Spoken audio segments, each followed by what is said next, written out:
Om यश्छन्दसा मृषभो विश्वरूपः छन्दोऽभ्योऽध्यमृता छन्दबभूव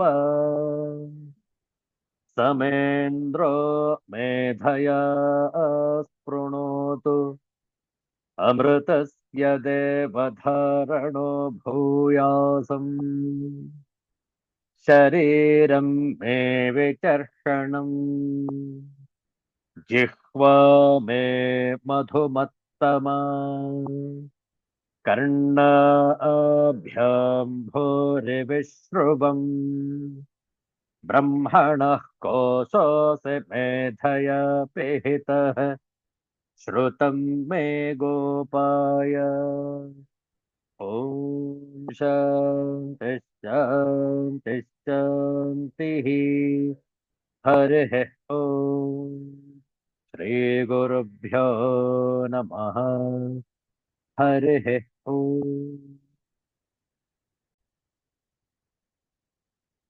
Universal prayer. O hidden light, vibrant in every atom. O hidden light, shining in every creature. O hidden love, embracing all in oneness. May each who feels himself as one with thee know he is also one with every other. Om Shanti Shanti Shanti. ಇಂದು ಪುಷ್ಯ ಮಾಸದ ಅಂತಿಮ ದಿನ.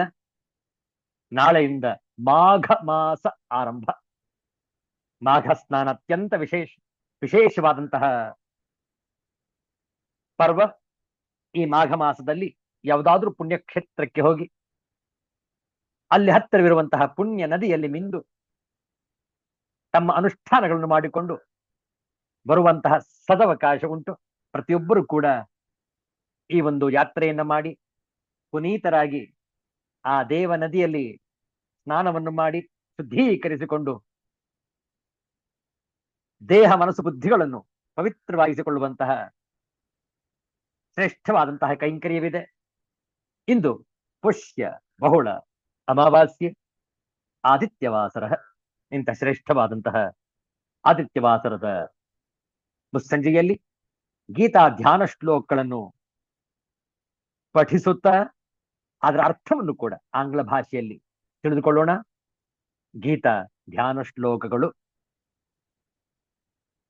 ಓಂ ಪಾರ್ಥಾಯ ಪ್ರತಿಬೋಧಿತಾ ಭಗವತಾ ನಾರಾಯಣೇನ ಸ್ವಯಂ ವ್ಯಾಸೇನ ಗ್ರಥಿತಾಂ ಪುರಾಣ ಮುನಿನಾ ಮಧ್ಯೆ ಮಹಾಭಾರತಂ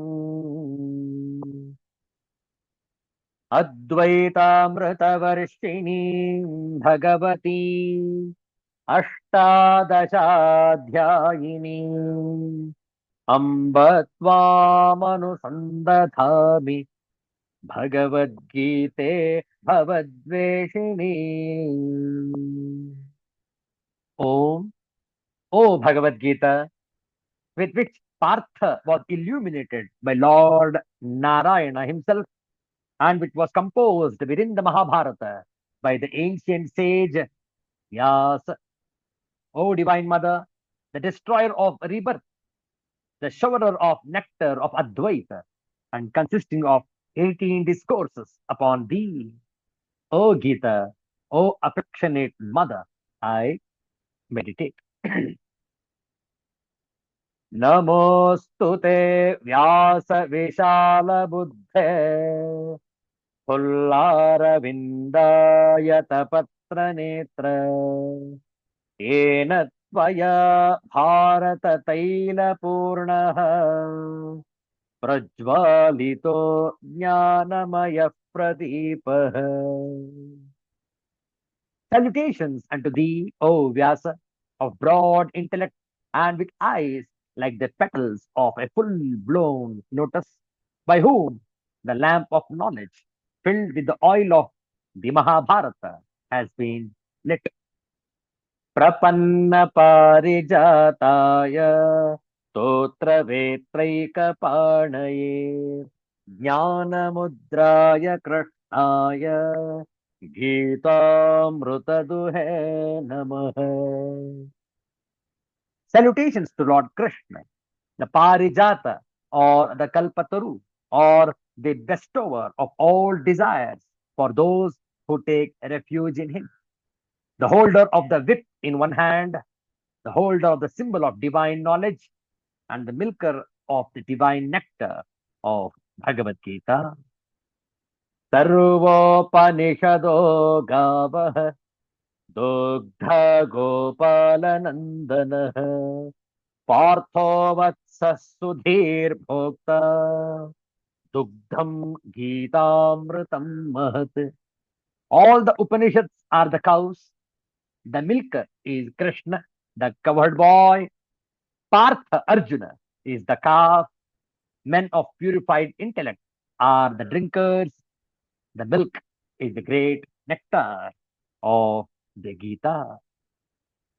Vasudeva Sutam Devam Kamsa Chanuramardanam Devaki Paramanandam Krishnam Vande Jagadgurum. I salute Sri Krishna, the world teacher, son of Vasudeva, the destroyer of Kamsa and Chanura, the supreme bliss of Devaki.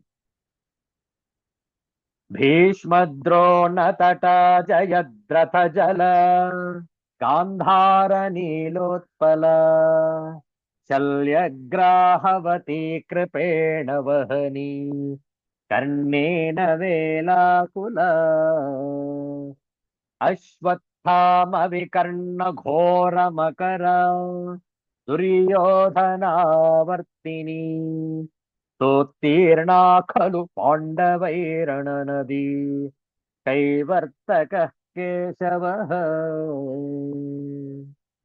With Keshava as the helmsman, helmsman verily was crossed by the Pandavas, the battle river, whose banks were Bhishma and Drona, whose waters was Jayadratha, whose blue lotus was the king of Gandhara, whose crocodile was Shalya, whose current was Kripa, whose below are Karna, whose terrible alligators were Vikarna and Ashwatthama, whose whirlpools was Duryodhana.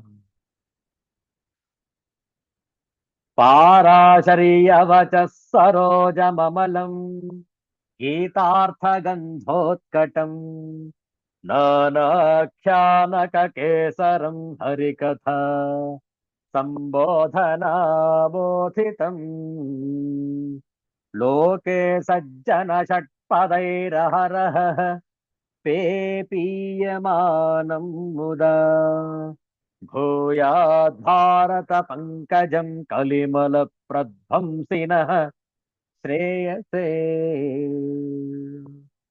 May this lotus of the Mahabharata, born in the lake of the words of Vyasa, sweet with the fragrance of the meaning of the Gita, with many stories as it stamens, fully opened by the discourse of Hari, the destroyer of the sins of Kali, and drunk joyously by the bees of good men in the world, become day by day the bestower of good to us. Mukam karoti vachalam pangum langhayate girim yat kripatamaham vande paramananda madhavam. I salute the Madhava, the source of supreme bliss, whose grace makes the dumb eloquent and the cripple cross mountain. Yam Brahma Varunendra Rudra Marutah Sunvanti Divyaistavaihi Vedai Sanga Padakramopanishadaihi Gayanti Yam Samaga Dhyanavasthita Taddatena Manasa Pashyanti Yam Yoginah यस्यान्तन्न विदुःसुरा सुरगणाः देवाय तस्मै नमः देवाय तस्मै नमः Salutations to that God whom Brahma, Indra, Varuna, Rudra, and the Maruts praise with divine hymns, of whom the Sama chanters sing by the Vedas and their Angas in the Pada and Krama methods, and by the Upanishads, whom the yogis see with their minds absorbed in him through meditation, and whose ends the hosts of Devas and Asuras know not.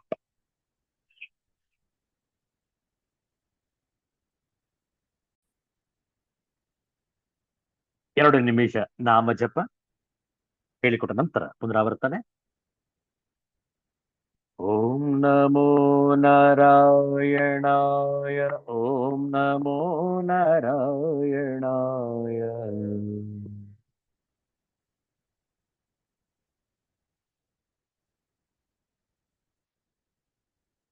ಓಂ ನಮೋ ನಾರಾಯಣಾಯ ಓಂ ನಮೋ ನಾರಾಯಣಾಯ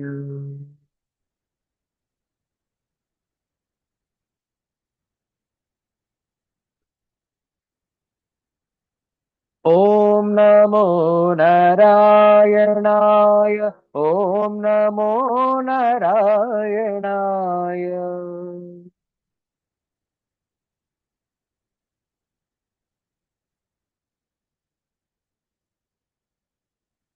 ಓಂ ನಮೋ ನಾರಾಯಣಾಯ ಓಂ ನಮೋ ನಾರಾಯಣಾಯ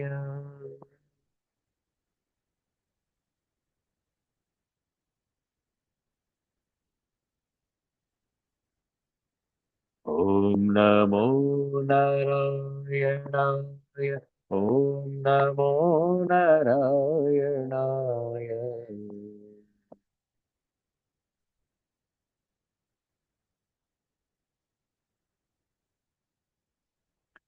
ಓಂ ನಮೋ ನಾರಾಯಣಾಯ ಓಂ ನಮೋ ನಾರಾಯಣಾಯ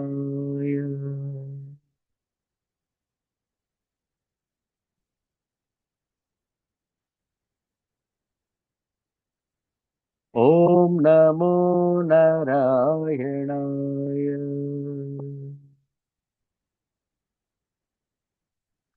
ಓಂ ನಮೋ ನಾರಾಯಣಾಯ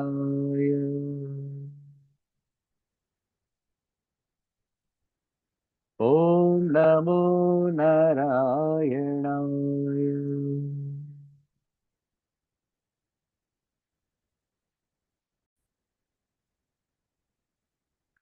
ಶ್ರೀಮನ್ನಾರಾಯಣನ ಒಂದು ಭಜನೆಯನ್ನು ಹಾಡೋಣ.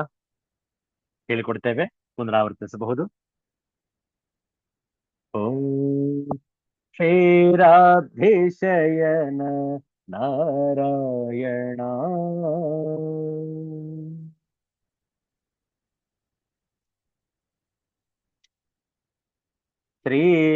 ಶ್ರೀಲಕ್ಷ್ಮೀರಮಣ ನಾರಾಯಣ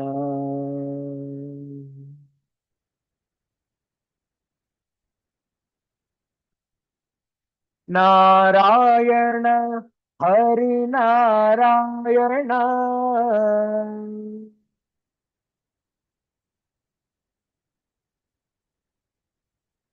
ನತ ಜನ ಪರಿಪಾಲ ನಾರಾಯಣ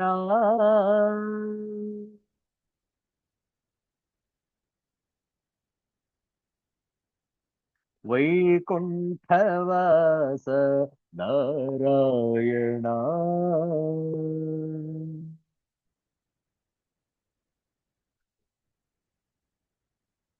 ವೈದೇಹಿ ರಮಣ ನಾರಾಯಣ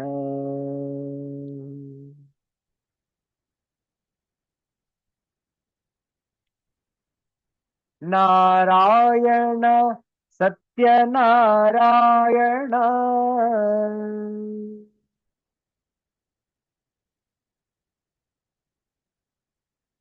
नरहरि रूप नारायण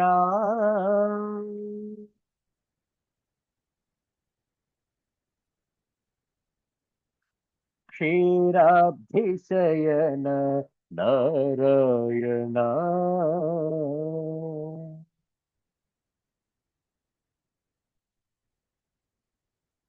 श्रीलक्ष्मीरमण नारायण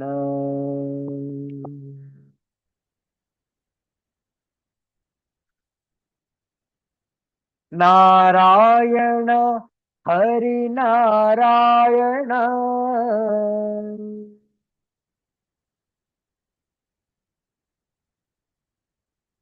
नत जन परिपाल नारायण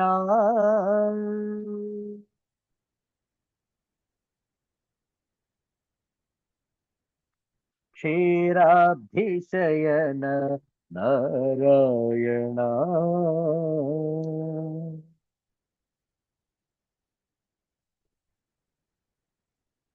श्रीलक्ष्मीरमण नारायण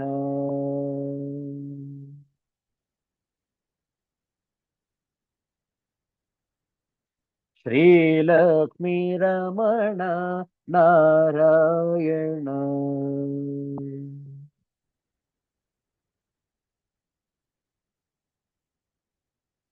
नारायण नारायण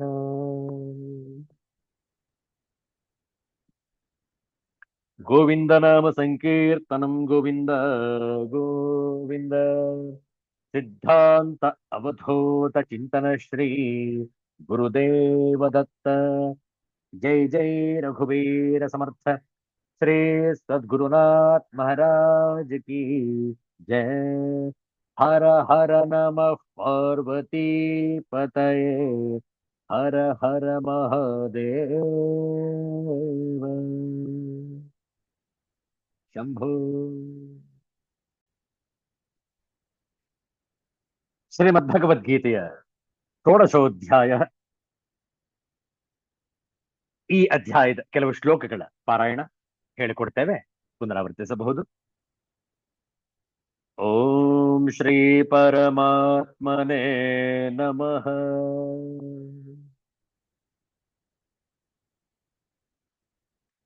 ಅಥ ಷೋಡಶೋಧ್ಯಾಯಃ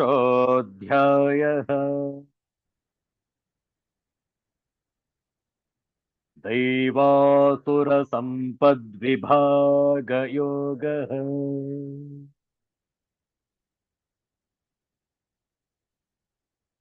श्री भगवानुवाच काममाश्रित्य दुष्पूरम्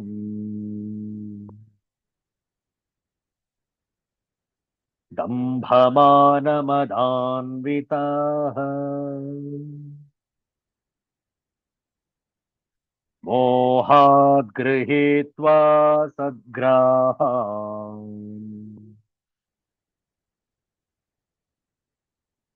प्रवर्तन्त शुचिव्रताः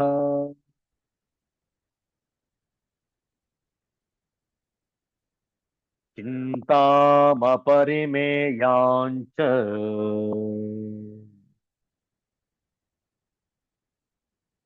प्रलयान्तामुपाश्रिताः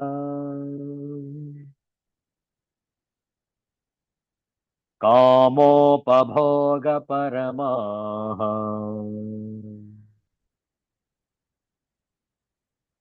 एतावदिति निश्चिताः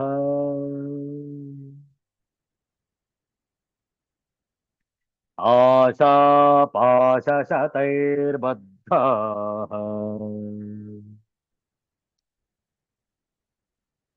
कामक्रोधपरायणाः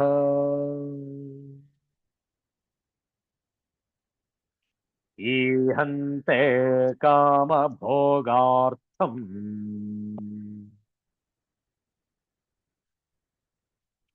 ಅನ್ಯಾಯೇನಾರ್ಥ ಸಂಚಯ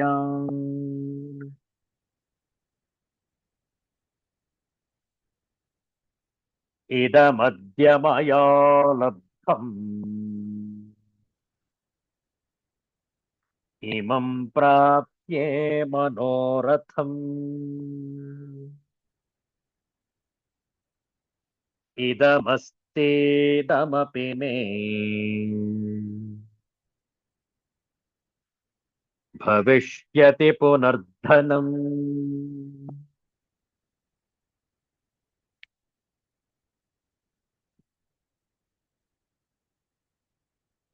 असौ मया हतः शत्रुः हनिष्ये चापरानपि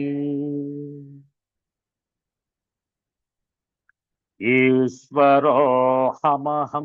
भोगी सिद्धोऽहं बलवान् सुखी ॐ शान्तिः शान्तिः शान्तिः हरिः ॐ श्रीगुरुभ्यो नमः हरिः ॐ ಆಸುರಿ ಗುಣಗಳುಳ್ಳವರು ಯಾವ ಯಾವ ರೀತಿಯಲ್ಲಿ ಅವರು ಮಾತನಾಡುತ್ತಾರೆ, ಅವರ ಮನೋಭಾವನೆಗಳೇನು ಅನ್ನುವಂಥದ್ದನ್ನು ನೋಡ್ತಾ ಇದ್ದೇವೆ. ಆಶಾರೂಪಿ ನೂರಾರು ಹಗ್ಗಗಳಿಂದ ಬಂಧಿಸಲ್ಪಟ್ಟು ಕಾಮಕ್ರೋಧಾದಿಗಳ ಪರಾಯಣರಾಗಿ ವಿಷಯ ಭೋಗಗಳ ಪೂರೈಕೆಗಾಗಿ ಅನ್ಯಾಯದಿಂದ ಹಣವೇ ಮುಂತಾದ ಅನೇಕ ವಸ್ತುಗಳನ್ನು ಕೂಡಿಡಲು ಪ್ರಯತ್ನಿಸುತ್ತಾರೆ. ನಾನೀಗ ಇದನ್ನು ಪಡೆದಿದ್ದೇನೆ, ಈ ಮನೋರಥವನ್ನು ಈಡೇರಿಸಿಕೊಳ್ಳುವೆನು, ನನ್ನ ಹತ್ತಿರ ಇಂತಿಷ್ಟು ಹಣವಿದೆ, ಮತ್ತಷ್ಟು ಪಡೆದುಕೊಳ್ಳುವೆನು. ಆ ಶತ್ರು ನನ್ನಿಂದ ಹತನಾಗಿದ್ದಾನೆ, ಇತರೆ ಶತ್ರುಗಳನ್ನೂ ಸಹ ನಾನು ಕೊಲ್ಲುವೆನು, ನಾನೇ ಈಶ್ವರ ಮತ್ತು ಐಶ್ವರ್ಯವನ್ನು ಅನುಭವಿಸುವವನು, ನಾನು ಸಿದ್ಧಿಗಳನ್ನೆಲ್ಲ ಪಡೆದಿರುವೆನು, ಬಲಾಢ್ಯನು ಮತ್ತು ಸುಖಿಯಾಗಿದ್ದೇನೆ. ಈ ರೀತಿಯಲ್ಲಿ ಹೇಳುತ್ತಾ ಆ ವಿಚಾರ ಲಹರಿಯನ್ನು, ಅವರ ಒಂದು ದುರ್ಗುಣಗಳನ್ನು ಇನ್ನೂ ಕೂಡ ವಿವರಿಸಲಾಗಿದೆ. ನೋಡುವ 15ನೆಯ ಶ್ಲೋಕ ಹೇಳಿಕೊಟ್ಟ ನಂತರ ಪುನರಾವರ್ತಿಸುವುದು. ಆಢ್ಯೋಭಿಜನವಾನಸ್ಮಿ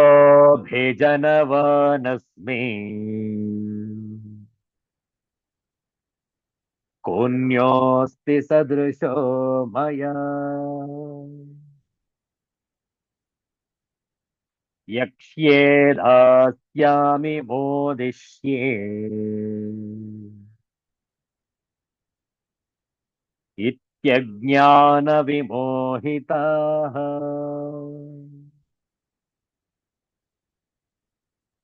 ಆಢ್ಯೋಭಿಜನವಾನಸ್ಮಿ ಕೋನ್ಯೋಸ್ತಿ ಸದೃಶೋ ಮಯಾ ಯಕ್ಷ್ಯೇ ದಾಸ್ಯಾಮಿ ಮೋದಿಷ್ಯೇ ಇತ್ಯಜ್ಞಾನ ವಿಮೋಹಿತಾಃ.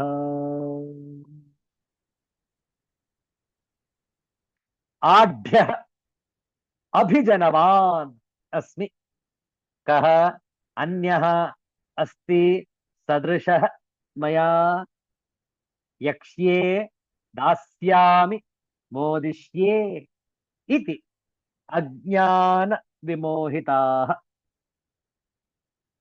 ಹಾಗೂ ನಾನು ಆಢ್ಯ ದೊಡ್ಡ ಶ್ರೀಮಂತ, ಅಭಿಜನವಾನ್ ದೊಡ್ಡ ಕುಟುಂಬ, ಅಸ್ಮಿ ದೊಡ್ಡ ಶ್ರೀಮಂತ, ದೊಡ್ಡ ಕುಟುಂಬ ಉಳ್ಳವನಾಗಿದ್ದೇನೆ. ಮಯಾ ಸದೃಶಃ ನನ್ನ ಸಮಾನರು, ಅನ್ಯಃ ಕಹ ಅಸ್ತಿ ಬೇರೆ ಯಾರಾದರೂ ಇದ್ದಾರೆಯೇ? ಯಕ್ಷ್ಯೇ ದಾಸ್ಯಾಮಿ ಯಜ್ಞ ಮಾಡುವೆನು, ದಾನ ಕೊಡುವೆನು, ಮೋದಿಷ್ಯೇ ಆನಂದ ಪಡೆಯುವೆ, ಇತಿ ಅಜ್ಞಾನ ವಿಮೋಹಿತ. ಈ ರೀತಿಯಲ್ಲಿ ಅಜ್ಞಾನದಿಂದ ಮೋಹವಶವಾಗಿರುವನು ಈ ದುರ್ಗುಣಗಳು ಉಳ್ಳವನು. ನಾನು ದೊಡ್ಡ ಶ್ರೀಮಂತ, ದೊಡ್ಡ ಕುಟುಂಬ ಉಳ್ಳವನು, ನನ್ನ ಸಮಾನರು ಬೇರೆ ಯಾರಿದ್ದಾರೆ? ನಾನು ಯಜ್ಞ ಮಾಡುವೆನು, ದಾನ ಕೊಡುವೆನು, ಆನಂದ ಪಡೆಯುವೆನು. ಹೀಗೆ ಅಜ್ಞಾನದಿಂದ ಮೋಹಕ್ಕೆ ಒಳಗಾಗಿ, ಇನ್ನು ಮುಂದಿನ ಶ್ಲೋಕದಲ್ಲೂ ಕೂಡ ಈ ವಿಚಾರ ಲಹರಿ ಮುಂದುವರಿಯುವುದು. ನೋಡುವ 15ನೆಯ ಶ್ಲೋಕದ ಶಾಂಕರ ಭಾಷ್ಯ.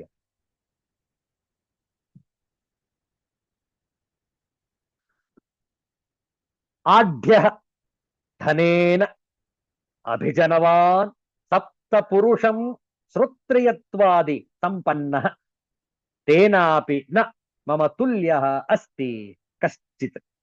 ಕಹ ಅನ್ಯಃ ಅಸ್ತಿ ಸದೃಶಃ ತುಲ್ಯಃ ಮಯಾ ಕಿಂಚ ಯಕ್ಷ್ಯೇ ಯಾಗೇನಾಪಿ ಅನ್ಯಾನ್ ಅಭಿಭವಿಷ್ಯಾಮಿ ದಾಸ್ಯಾಮಿ ನಟಾದಿಭ್ಯಃ ಬೋಧಿಷ್ಯೇ ಹರ್ಷಂಚ ಅತಿಶಯಂ ಪ್ರಾಪ್ಸ್ಯಾಮಿ ಇತಿ ಏವಂ ಅಜ್ಞಾನ ವಿಮೋಹಿತಾಃ ಅಜ್ಞಾನೇನ ವಿಮೋಹಿತಾಃ ವಿವಿಧಂ ಅವಿವೇಕ ಭಾವಂ ಆಪನ್ನಾಃ.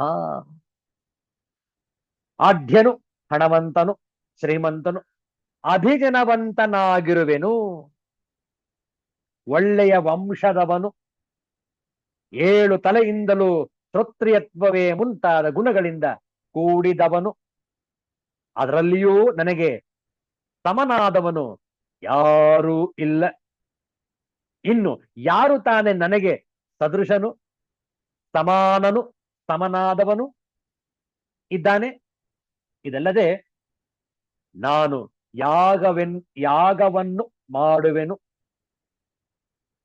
ಯಾಗ ಮಾಡುವುದರಿಂದಲೂ ಮಿಕ್ಕವರನ್ನು ಸೋಲಿಸುವೆನು, ನಟರೆ ಮುಂತಾದವರಿಗೆ ಹಣವನ್ನು ಕೊಡುವೆನು, ಸಂತೋಷ ಪಡುವೆನು, ಹೆಚ್ಚಿನ ಹರ್ಷವನ್ನು ಹೊಂದುವೆನು ಎಂದು ಈ ರೀತಿಯಲ್ಲಿ ಅಜ್ಞಾನ ವಿಮೋಹಿತರಾಗಿ, ಅಜ್ಞಾನದಿಂದ ವಿಮೋಹಿತರಾಗಿ ಬಗೆ ಬಗೆಯಾಗಿ ಅವಿವೇಕ ಭಾವವನ್ನು ಹೊಂದಿದವರು ಈ ಆಸುರಿ ಗುಣಗಳು ಉಳ್ಳವರು.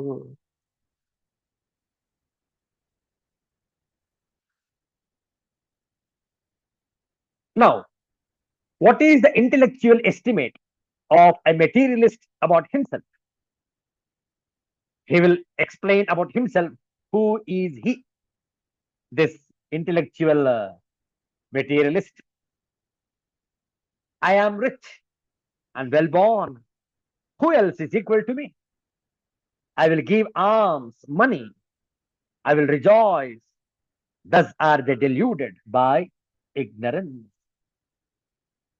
Deluded by misconceptions of himself, such a man of sickly, bloated conceit looks at the world through a mind distorted by vanity and wrongly judges the world and his own relationship with it.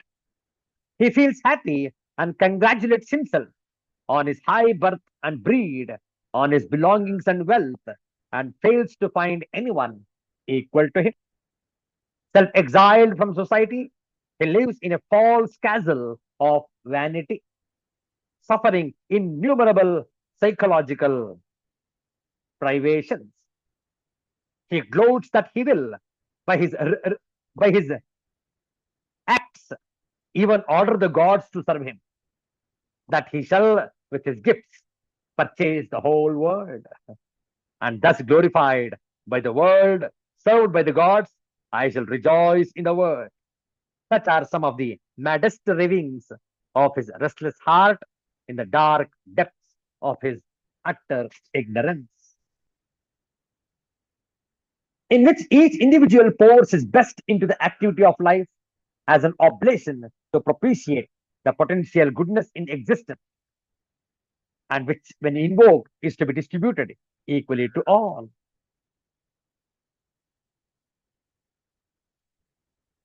This is the concept of the materialist. He always tries to congratulate himself. He always thinks that he is the best among men and he is above everyone. Because he has money, he conducts some rituals and he gives alms, he gives in charity, and he thinks he is the best.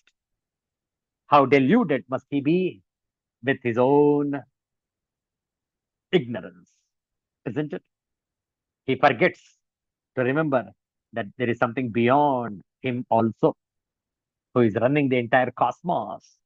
Think, ಇಡೀ ಸೂರ್ಯ ಮಂಡಲವನ್ನು ನಡೆಸುವಂತಹ ಆ ಪಾರಮಾರ್ಥಿಕ ಶಕ್ತಿ ಇದೆ ಅನ್ನುವಂಥದ್ದನ್ನೇ ಮರೆತು ಬಿಡ್ತಾನೆ ಈ ಆಸುರಿ ಗುಣಗಳುಳ್ಳವನು. ನೋಡಿ, ವಿಧಿಗೆ ನೀಂ ಕಾರ್ಯ ನಕ್ಷಯ ವಿಧಿಸ ಹೊರಡದಿರು, ಅಧಿಕಾರಿ ನೀನಲ್ಲ ವಿಧಿ ಬೆಪ್ಪನಲ್ಲ, ಹದವರಿತು ವಿಧಿ ತಾನೆ ಕುದುರಿಸುವನೆಲ್ಲವನು, ಕುದಿರಿಸುವನೆಲ್ಲವನು, ಅದಟದಿರು ನೀನವನ ಮಂಕುತಿಮ್ಮ ಮಂಕುತಿಮ್ಮ. ವಿಧಿಗೆ ನೀ ಕಾರ್ಯ ನಕ್ಷಯ ವಿಧಿಸ ಹೊರಡದಿರು, ಅಧಿಕಾರಿ ನೀನಲ್ಲ ವಿಧಿ ಬೆಪ್ಪನಲ್ಲ, ಹದವರಿತು ವಿಧಿ ತಾನೆ ಕುದುರಿಸುವನೆಲ್ಲವನು, ಅದಟದಿರು ನೀನವನ ಮಂಕುತಿಮ್ಮ ಮಂಕುತಿಮ್ಮ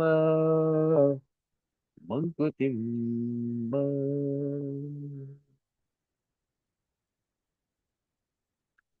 ನಾವು ಸೂರ್ಯನಿಗೆ ಟಾರ್ಚ್ ಲೈಟ್ ಹಿಡಿತೇವೆ, ತಮಿಳ್ನಾಡಲ್ಲಿ ಹೇಳ್ತಾರೆ ಸೂರ್ಯನಿಗೆ ಟಾರ್ಚ್ ಲೈಟ್ ಅಂತ ಹೇಳಿ. ಆ ರೀತಿ ಆಗುತ್ತೆ ನಾವು ವಿಧಿಗೆ ಉಪದೇಶ ಮಾಡಲು ಹೋದ್ರೆ. ಹದವರಿತು, ಹದವ ಅರಿತು, ಕುದುರಿಸುವನೆಲ್ಲವನು, ಕುದುರಿಸುವ ಎಲ್ಲವನು, ಅದಟದಿರು, ಅದಟದೆ ಇರು, ನೀನವನ, ನೀನು ಅವನ, ಅದಟದೆ ಗದರಿಸದೆ. ವಿಧಿಗೆ ತನ್ನದೇ ಆದ ಕಾರ್ಯದ ಒಂದು ನಕ್ಷೆ ಇದೆ. ನೀನು ನಿನ್ನ ವಿಧಿಗೆ ಅಧಿಕಾರಿಯಲ್ಲ, ಆ ವಿಧಿ ಬೆಪ್ಪನಲ್ಲ. ವಿಧಿ ನಿನ್ನ ಜೀವನವನ್ನು ಹದವರಿತು ಸೂಕ್ತವಾಗಿ ಸರಿಪಡಿಸುವ, ಕುದಿರಿಸುವ, ನೀನು ಅವನನ್ನು ಗದರಿಸದೆ ಇರು ಎಂದು ವಿಧಿಯಾಟದ ಲಕ್ಷಣವನ್ನು ನಮಗೆ ಅರುಹಿದ್ದಾರೆ ಮಾನ್ಯ ಗುಂಡಪ್ಪನವರು ಈ ಮುಕ್ತಕದಲ್ಲಿ. ನೋಡುವ ಇದರ ಆಂಗ್ಲದ ಅನುವಾದ. Don't try to give a blueprint to providence and expect it to follow it. You are not its master. Neither is providence an idiot.